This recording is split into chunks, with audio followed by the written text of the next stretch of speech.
Boston, uma das maiores cidades do Nordeste americano, tem o orgulho de ser um grande polo universitário.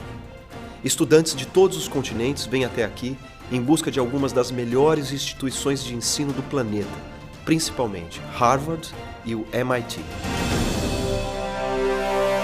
Faz sentido que uma cidade tão ligada às ciências tenha um dos melhores museus do mundo no tema. Estamos no Museu da Ciência de Boston. Talvez a melhor tradução seria no plural, as ciências. Afinal de contas, essa coleção aborda as mais diversas áreas, da paleontologia à matemática, da ótica à geologia, da química à mecânica. E unindo todos esses temas, um grande objetivo: tornar a ciência divertida, trazer os conceitos para o dia a dia e para a linguagem mais simples. Fazer do aprendizado uma brincadeira e da visita um passeio leve e inesquecível para toda a família. São 3 andares e mais de 700 experimentos interativos. A recomendação dos curadores é que a visita comece pelo piso mais alto e que, aos poucos, o público vá descendo até a saída. Por isso, subimos pelas escadas rolantes até a primeira atração.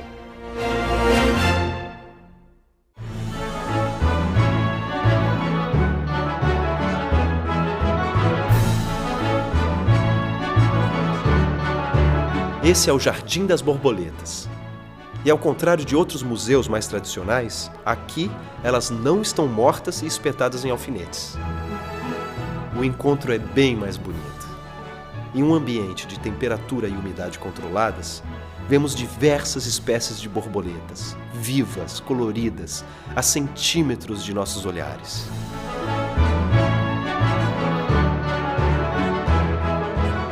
Vídeos, fotos, placas e instrutores voluntários trazem informação relevante sobre tudo o que vemos. As curiosidades sobre as espécies e seus locais de origem, o processo de metamorfose, as relações das cores das asas com as possibilidades de camuflagem na vegetação.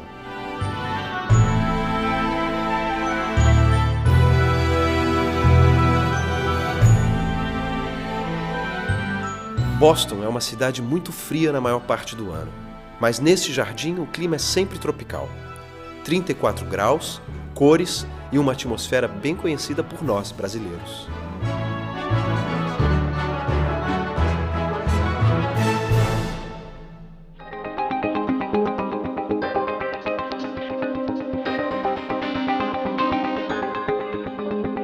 Neste museu, as mudanças de tema são rápidas. Tudo bem pensado para escapar do menor sinal de tédio. Agora já estamos em uma exposição chamada Seeing is Deceiving, ou Ver é Enganar-se. E a brincadeira é com as ilusões de óptica. Os pesquisadores utilizam esses casos para entender como o cérebro interpreta as informações que chegam pelos olhos. O quadrado que respira, por exemplo, nos deixa a ilusão de que a forma branca está aumentando e diminuindo o tempo todo, como se estivesse inflando e desinflando, o que de fato não acontece.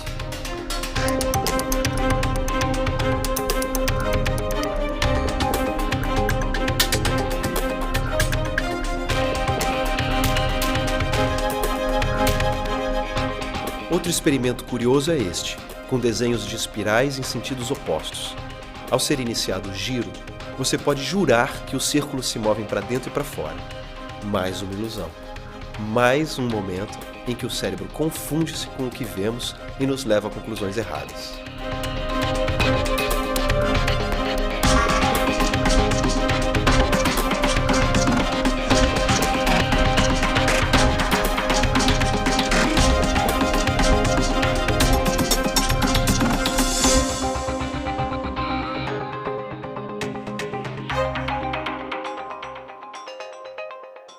Sigamos aprendendo, sigamos nos divertindo. Para as crianças, há um cinema 4D, mostrando diversos aspectos da ciência através de histórias com personagens de desenhos animados. Os adultos podem preferir palestras e debates como este. O tema é o futuro da informática. Uma abordagem, obviamente, mais madura e sóbria do que a do cinema 4D, mas sempre fugindo do linguajar técnico ou rebuscado, e utilizando piadas, objetos, brincadeiras, é um misto de show e aula. And I'm going to show you the Harvard Mark I, one of the world's first computers. And John von Neumann, that computer scientist I just quoted, actually used this computer to do calculations during World War II for the Manhattan Project. Now you can see it was massive. It was 50 feet long. It weighed 5 tons. And this computer had the same computing power as a calculator. So obviously we've taken our giant computers and we've shrunk them down really, really small. At the time, the Harvard Mark I was incredibly powerful. It could do 3 calculations each second. If we compare that to one of our supercomputers today, one of our room-sized computers, this is the TH2 supercomputer in China. It's the world's fastest supercomputer. It can do 33,000 trillion calculations per second.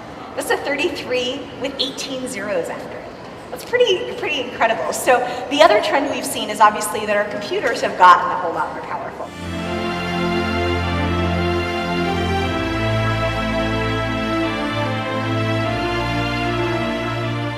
De olho no futuro, também encontramos atrações de um passado muito remoto. Esse é um corte da maior árvore do mundo, a sequoia gigante. Ela pode chegar a 7 metros de diâmetro e 85 de altura.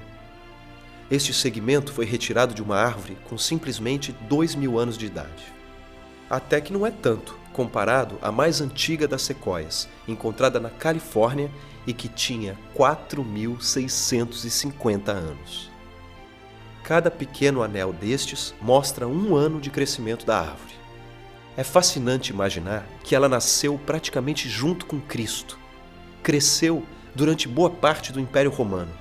Passou pela Era Medieval, pela Renascença, pela Independência Americana, por tantos inventos e descobertas. E o mais incrível, a árvore segue viva na Califórnia. Esse segmento foi retirado justamente para protegê-la de uma praga e permitir que continuasse crescendo. Daqui a pouco vamos conhecer a mais nova e interativa ala do museu, o Hall da Vida Humana. E vamos descobrir que uma residência comum pode virar um divertido laboratório de ciências.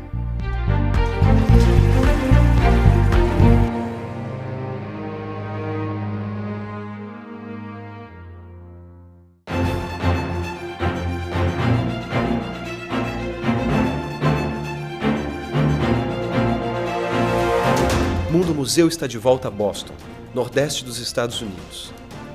Em uma cidade conhecida por ter algumas das melhores universidades do mundo, também encontramos um grande museu, totalmente dedicado às ciências. Este é o Museu da Ciência. 3 andares de experimentos, interações e curiosidades para ensinar divertindo.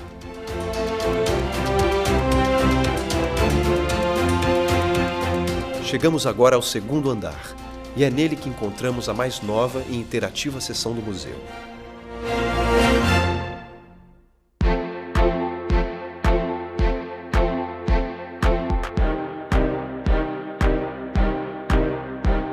O Hall da Vida Humana tem 70 experimentos para que o visitante entenda melhor a parte da biologia que lhe atinge mais diretamente, o próprio corpo.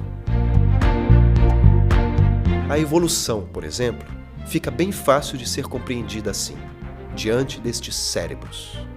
Note a diferença entre o tamanho e a sofisticação de cada um deles, desde o minúsculo cérebro de uma ave. O do gato é pequeno, mas já tem um nível de sofisticação que permite aos cientistas diversas pesquisas com resultados aplicados aos humanos. Os cérebros dos macacos são os mais parecidos com os dos homens. Tanto que, ao estudá-los, podemos tirar várias conclusões sobre os processos de socialização, com resultados que serão perfeitamente aplicáveis aos humanos. Por fim, o cérebro dos homens e mulheres. No passado, grandes mistérios para a ciência. Agora, cada vez mais decifrados em detalhes. Hoje, com o uso de tomografias, já é possível até identificar a depressão chegando ao indivíduo.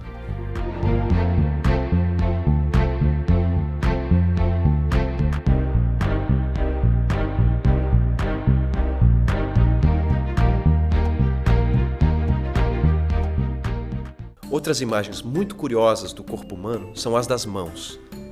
Diante de radiografias de pessoas com idades diferentes, alguns desafios são propostos. Quais destas mãos já pararam de crescer?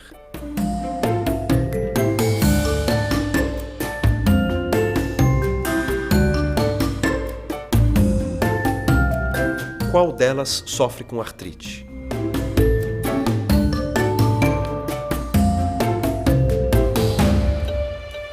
Qual delas tem uma fratura?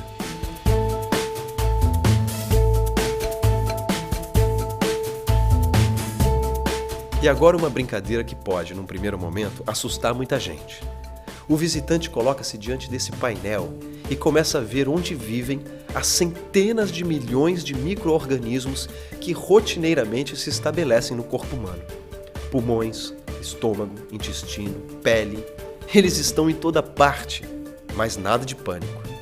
Seguindo as normas de higiene, a maior parte desses invasores vai nos ajudar a manter o equilíbrio e as defesas contra as doenças.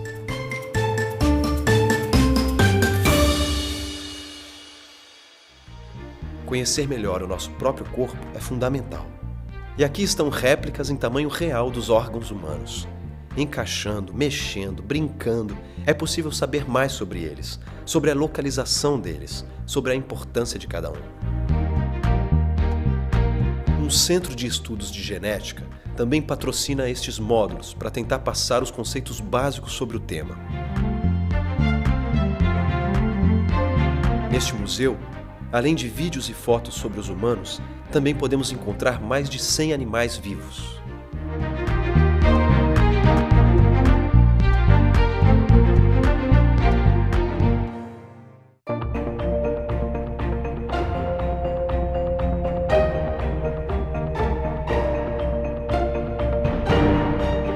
É o caso desse espaço dedicado ao sagui cabeça de algodão. Este é um dos menores primatas do mundo, com pouco mais de 20 centímetros de comprimento e peso inferior a 500 gramas. Eles são nativos da floresta colombiana, mas a grande quantidade de predadores e o uso frequente de pesticidas está dizimando a população desses animais. Por isso, o museu tem um programa para cuidar de filhotes como estes em cativeiro. Ao completarem um ano de vida e terem força e resistência para poderem se defender, eles são levados de volta à Colômbia e soltos na mata.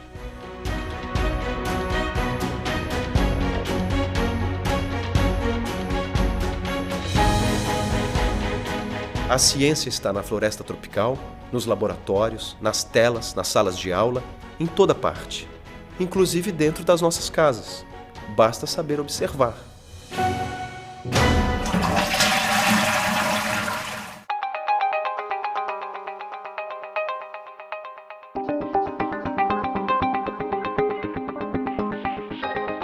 É o que nos mostra essa parte do museu, recriando alguns ambientes residenciais.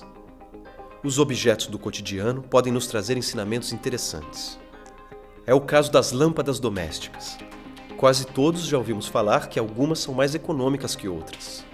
Mas é fazendo força ao girar esse mecanismo que sentimos mais claramente a diferença da energia necessária para acender cada uma delas. A lâmpada de LED é uma tranquilidade. Quase sem esforço, ela logo se acende. É preciso gerar apenas 8 watts.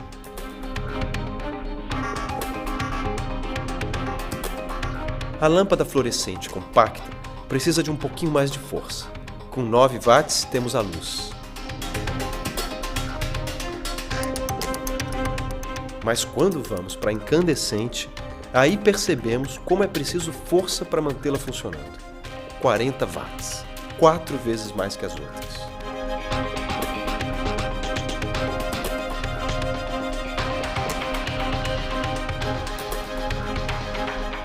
Enfim, lição prática de ecologia. O micro-ondas também é utilizado para dar algumas lições de física. Ao colocar um CD no micro-ondas, os cientistas destacam que o alumínio presente nesses objetos entra em autoignição, isso é, acontece uma combustão mesmo sem a presença de uma chama ou faísca. Isso acontece com todos os metais quando absorvem determinadas quantidades de micro-ondas. Veja só o resultado final.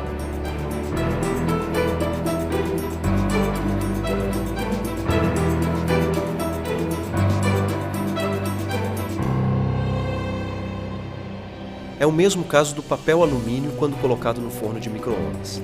Veja a quantidade de faíscas emitidas.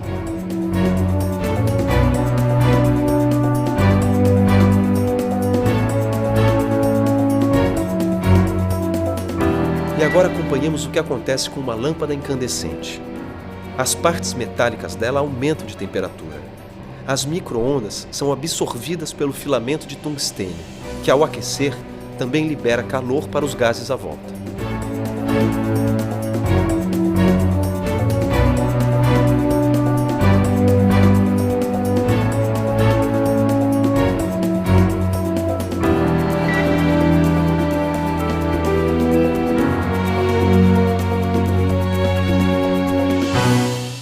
E até o banheiro, quem diria, pode nos trazer lições científicas e ecológicas. Afinal de contas, muita gente jamais se perguntou qual é a quantidade de água usada a cada descarga. Pois aqui está a resposta: quase 7 litros. Imagine isso multiplicado pelos milhões de habitantes das grandes cidades todos os dias. A água, sem dúvida, é uma das grandes questões do planeta.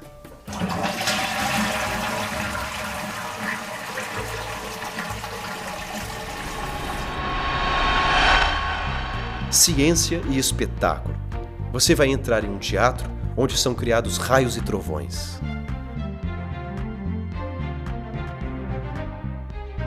E uma das atrações preferidas pelas crianças, a ala dos dinossauros. É o que veremos no próximo bloco.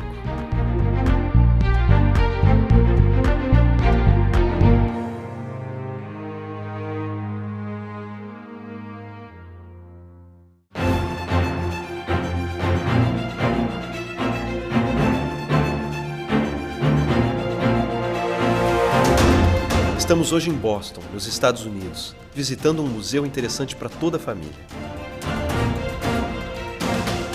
Uma instituição que se propõe a ensinar os conceitos da ciência de um modo interativo e divertido. Aprender brincando é sempre melhor. Nos blocos anteriores já vimos atrações com animais vivos, desafios de ótica, jogos sobre o corpo humano, curiosidades sobre a ciência que podem estar dentro de casa. E o museu ainda tem muitas surpresas.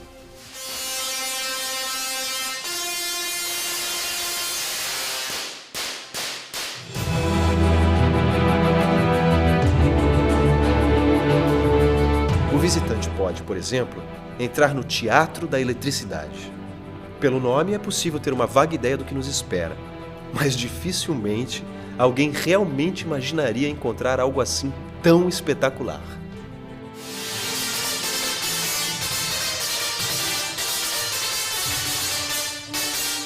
Um palco gigante, com um misto de ator e monitor científico. Equipamentos imensos. E a ação começa. The machines behind me are lightning machines. They produce over 1 million volts of electricity, and we use them for experiments to better understand the way lightning behaves and lightning safety. Because this isn't a movie and it's not a special effect, there's no way for me to turn the volume down. So if you or anyone you brought with you is not really a big fan of bright flashes and loud noises, you're probably not going to enjoy the show too much. É o conhecido talento dos americanos para o entretenimento, desta vez aplicado às lições de ciência. Não faltam as piadas e as surpresas no roteiro. That spark isn't electricity, it's hot air. And there's a really easy experiment we can do to prove that. Heat is an effect of electricity moving through the air. Entre um momento mais descontraído e outro, o monitor trata de explicar a formação dos raios e trovões. The two effects that we're going to focus on today are the light and the sound, because they are what we call thunder and lightning. Thunder being the noise, lightning being the light. They're evidence that electric charge is moving through the air, but remember, we can never ever see electricity. We only see these results.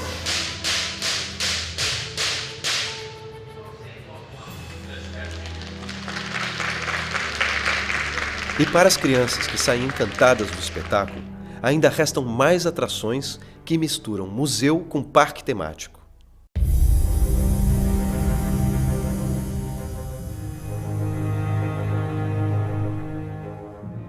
A chegada à ala dos dinossauros tem o impacto de ficar frente a frente com a réplica do que era um Tiranossauro Rex. modelo pode ser considerado bastante realista, já que foi baseado no estudo de 30 esqueletos encontrados em diversos cantos do mundo. –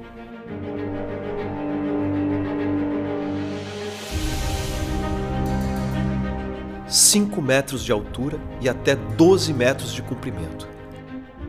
Garras afiadas e resistentes, dentes enormes, cabeça, corpo, cauda e pernas musculosos e ágeis. Uma máquina de caçar, a mais poderosa de todos os tempos. O super predador. Segundo alguns cientistas, capaz de alimentar-se inclusive de animais da mesma espécie. Eles viveram há 65 milhões de anos e os vestígios do T-Rex foram encontrados em diversos estados americanos, no Canadá, na China e na Mongólia. Aqui também encontramos uma reprodução da única pegada de tiranossauro encontrada até hoje. Foi no deserto do Novo México e ajudou os cientistas a calcularem o tamanho, o peso e, por associação, a semelhança com outras espécies que têm 3 dedos e grandes garras.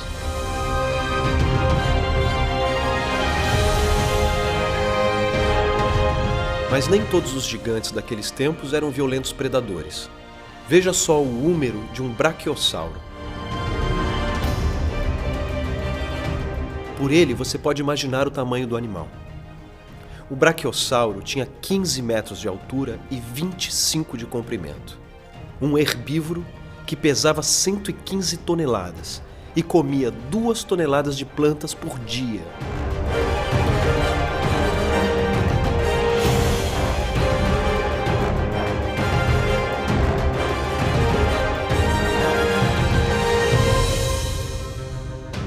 Agora encontramos o esqueleto completo de outro dinossauro bastante curioso, o Triceraptor, que, como o nome em latim indica, tem 3 chifres, 2 na testa e 1 sobre o nariz.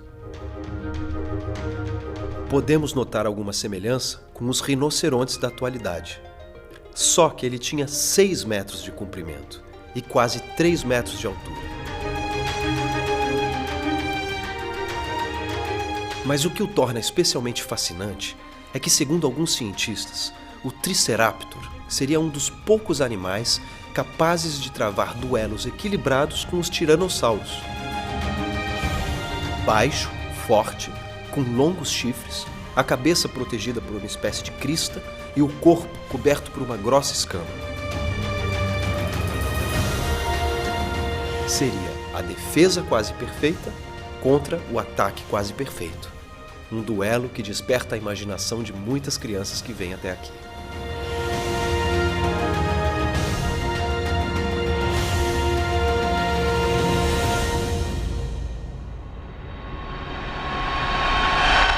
E essa é a grande qualidade desse museu: despertar a imaginação. Através de imagens, objetos, brincadeiras e interações, mexer com a imaginação, provocar a reflexão, levar o visitante a, quando chegar em casa ou na escola, buscar ainda mais informações sobre tudo isso.